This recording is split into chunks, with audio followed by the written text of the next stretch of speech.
mentālā autoritāte, jeb mentālā lēmuma pieņemšana. Šī ir tātad atkal unikāla tikai un vienīgi projektoru tipam. Tev ir mentālā autoritāte vienā no diviem gadījumiem. Vai nu tavs ažnaja prāta centrs ir savienots ar galvas centru, vai nu tavs ažna centrs ir savienots ar kakla centru. Ja? Bet ažna noteikti tur ir iesaistīta, tas ir skaidrs. Nu, lūk, un šis īstenībā, šis skaitās, ka šī nav iekšējā autoritāte. Ja? Jo, ja cilvēkam nav neviens centrs definēts zem kakla, ja? Un tātad tavā gadījumā tas nav, ja? Neviens nav definēts, tev ir atvērta identitāte, atvērta sirds, atvērta liesa, atvērta emocija, ja? Atvērta sakrālais un atvērta sakna, viss tas tev ir atvērts.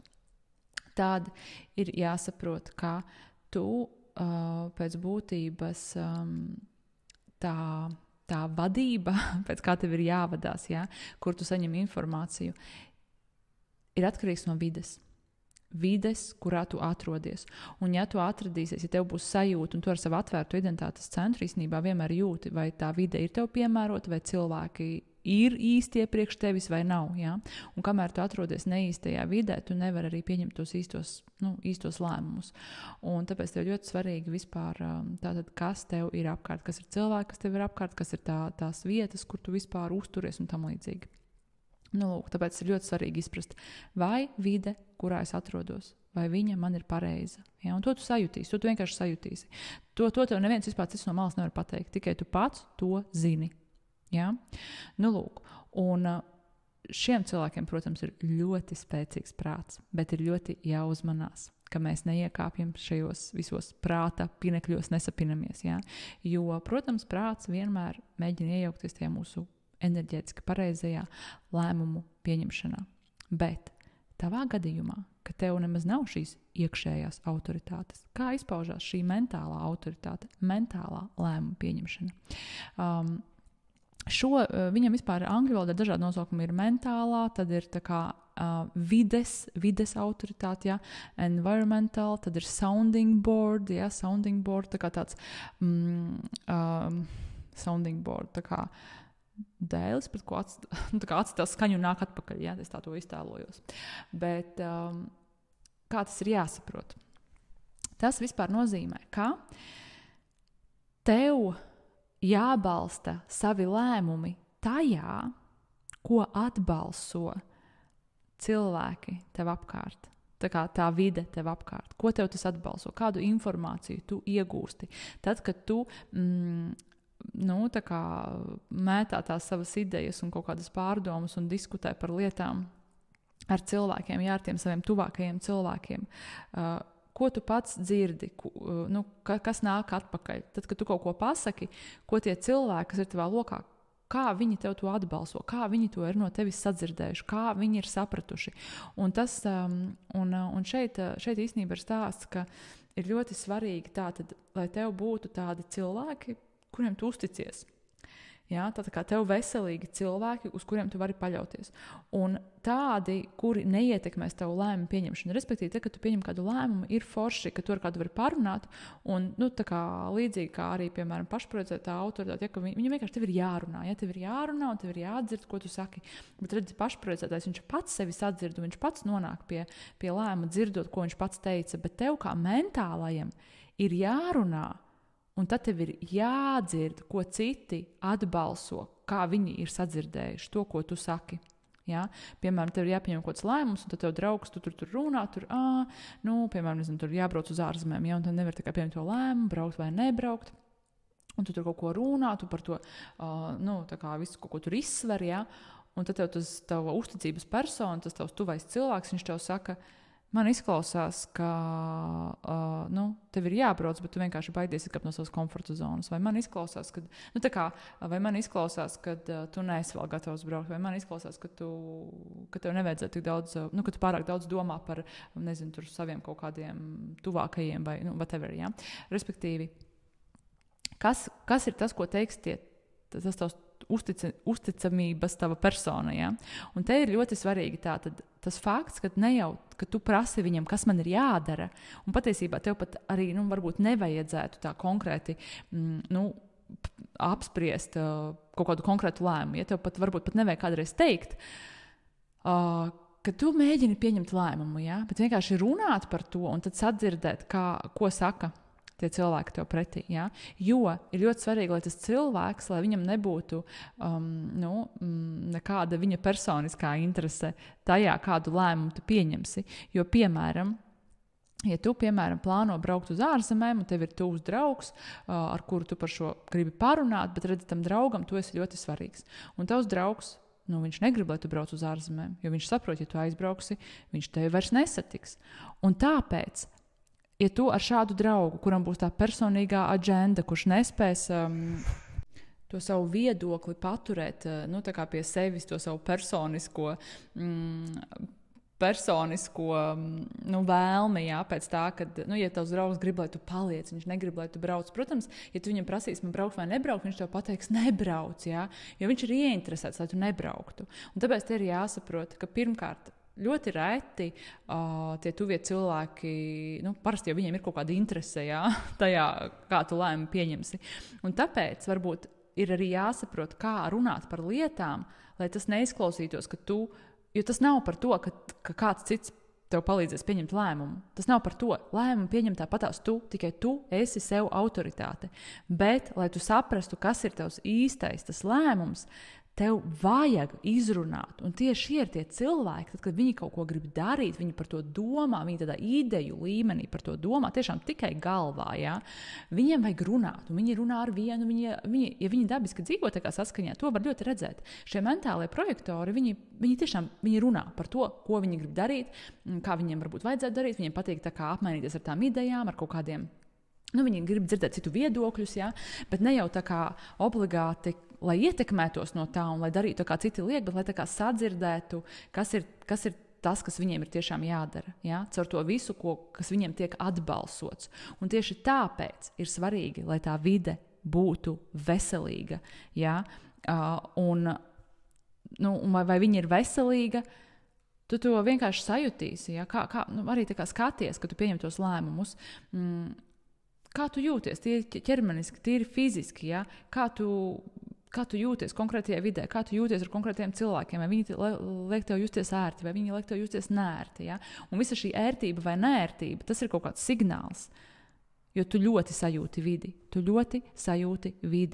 Un tāpēc šī ir tāda, šī noteikti nav vienkāršākā autoritāte, kamēr tu viņu pats līdz galam neiemieso un neizdzīvo tādā veselīgā veidā. Un man liekas, tas viss notiek tikai tādā eksperimenta rezultātā. Ja? Un es zinu vairākus īstenībā mentālos projektorus, un es redzu, kā viņi tiešām runā par šīm lietām, grib apmainīties ar tām idejām, ka viņi alkst par to runāt.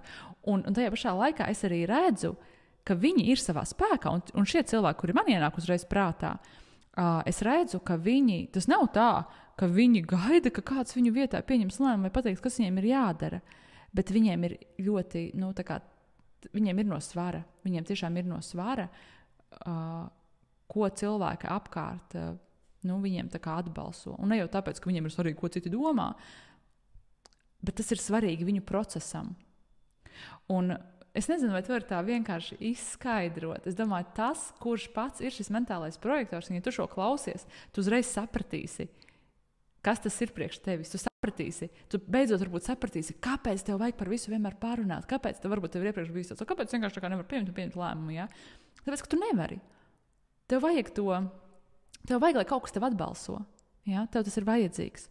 Un pēc būtības tevi īstenībā var arī viegli ietekmēt cilvēki, kas ir tev apkārt, ja tu esi šajos savos viltus jo tev ir ļoti daudz atvērtības, ja tev var ietekmēt citu cilvēku emocijas, citu cilvēku, ko grib citi cilvēki. Ja? Tas viss var tevi ietekmēt, bet tev ir ļoti jābūt uzmanīgam par to, attiecībā pret to, ja? Vai tie cilvēki, ar kuriem tu dalies, ar kuriem tu diskutē par kaut kādām lietām, apzinātam, kā viņi tevi ietekmē. Un tāpēc ir forši, ka tu zini, cik tev daudz ir atvērtības kartē un kāda ir definīcija varbūt tam cilvēkam, ar kuru tu runā, kā tieši viņš tev ietekmē, vai viņš tev ietekmē ar savu gribu, vai viņš tev ietekmē ar savām emocijām, vai viņš tev ietekmē ar savu virzienu sajūtu. Ja? Tas, ka tev ir tā apzinātība par to, kā viņš tev ietekmē, tas arī daudz ko var mainīt. Bet tev nav obligāti jāzina viņa karta, lai tu to sajūti. Tu vienkārši to sajūti ļoti dabiski. Ja? Jo tu sajūti cilvēku emocijas, tu sajūti to. Tu esi ļoti jūtīgs pret vidi sev apkārt vispār ar savu lielo atvērtību. Nu, lūk. Un tāpēc vispār arī vēro savu ķermeni, vēro savas ķermeņa sajūtas. Tad, kad tu esi pieņēmis to pareizo lēmumu dzīvē, ko mēs bieži vien tikai saprotam pēc tam, jau, ka lēmums ir pieņemts, ka tas ir izdarīts, jā, vienkārši tā kā padomā, kā tas lika tev justies, kā, tas, ka tu esi pieņēmis to pareizo lēmumu, kas varbūt ir bieži vien tev ir jāpasās atpakaļ, lai saprastu, jā, vai tas bija tā kā, un jāatcerās, kā tu jūties, tā, ka tu to lēmumu pieņēmi, jā. Un jūs saprotat, priekš tevis īstenībā katra reize var būt kaut kāda savādāka. Katru reizi tu vari justies kaut kā savādāk. Un tas arī iespējams arī atkarīgs no tā, kas ir tie cilvēki tev apkārt, kas ir tā vide, kurā tu atrodies. Bet katrā ziņā tu esi savas dzīves noteicējs, un tu esi tas, kurš izvēlas vidi.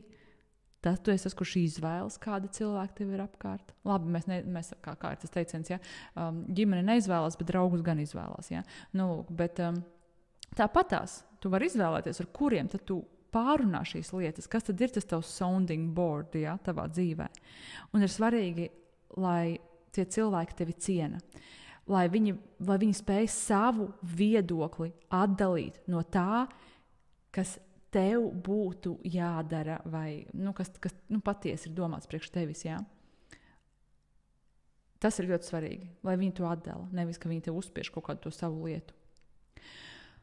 Un, jā, tā kā esi vērīgs, kā vide liek tev justies, kā cilvēki tev apkārt liek tev justies, un ļauj sev izpaust visu to, kas notiek tavā aktīvajā prātā, ja? Un skaties, kā tas nāk, tiešām, cik ļoti. Te ir ļoti svarīgi pamanīt, ja, kur tad ir tie viltus es, kas izpaužās, kur viņi runā, ja, un kur tu runā no tās savas gudrības, no tās savas patiesības, no tās sava autentiskuma. Ja. Lai nav tā, ka tev ietekmē kaut kādi tie arī tavi paša limiti iekšējie, kaut kādi visi limitējošie priekšstati un tam līdzīgi. Lai izdodas, ja tas mentālais projektors noteikti padalies komentāros, varbūt satiks vēl kādu citu mentālo projektoru, interesē tava pieredze, interesē, vai tu dabiski šito jau piekopi, ja, pat neapzinoties, ka tas ir tas, ja, bet, ka tu, piemēram, vienmēr esi šito darījis, ja, savā lēmumu pieņemšanas procesā, jo bieži vien tas ir vienkārši, tas ir dabiski. Tas ir dabiskākais, kas tev var būt tavā lēmuma pieņemšanā. Bet jautājums, vai tu to apzinies un vai tu to izmanto savā labā. Jo, ja tu to neapzinies, tad atceries, ka tev ir ļoti liela iespēja pieņemt tos lēmumus, tiešām vadoties vienkārši no prāta un vadoties no tiem saviem viltus es arī dzen. Ja? Tāpēc tā apzinātība ļoti svarīga un ieraudzīt šo savā dizainā, man liekas, varbūt ļoti, ļoti vērtīgi un spēcinoši. Tā kā noteikti, ja tev ir šī retā autoritāte, tad padalies komentāros, kā tu ar to sadzīvo, un varbūt tev ir kādi forši ieteikumi citiem, ja? Kā labāk to izdzīvot, un kā zināt, un kāda ir tā tava pieredze, ja? Kā tu sajūti, kuram tu, kā tev tas tā kā ķermeniski, kā tu sajūti, kad ir tā īstā vide, ir tas īstais cilvēks, kā tu sajūti, kad ir tas īstais lēmums pie tevis atnācis, ka tas būs īstais. Kā tu to sajūti? Kā tas tev liek justies tavā ķermenī? Noteikti padalies. Paldies tev!